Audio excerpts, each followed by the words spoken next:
Becoming a successful freelancer takes determination, focus, and a well-thought-out strategy. Here's how to become a freelancer in just 6 months. Month 1. Start by identifying your skills and passions. What are you good at? What do you love doing?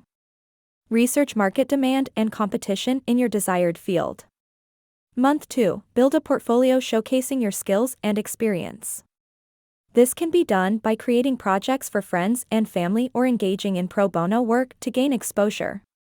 Month 3. Create a website or social media presence to market your services. Be sure to showcase your portfolio, highlight your skills and experience, and communicate your value proposition. Month 4. Search for freelance work opportunities on job boards, social media, and through your network. Start small and gain experience with lower-paying gigs. Month 5. Leverage client feedback to improve your services and use it to build a strong reputation in your field. Consistently deliver high-quality work and communicate professionally with your clients. Month 6. Refine your strategy and continue to grow and market your business. Expand your network, increase your rates, and leverage your successes to attract bigger and better clients.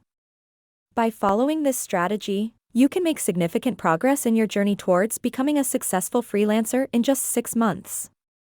Remember, freelance success takes time and effort, but with determination and hard work, you can achieve your goals.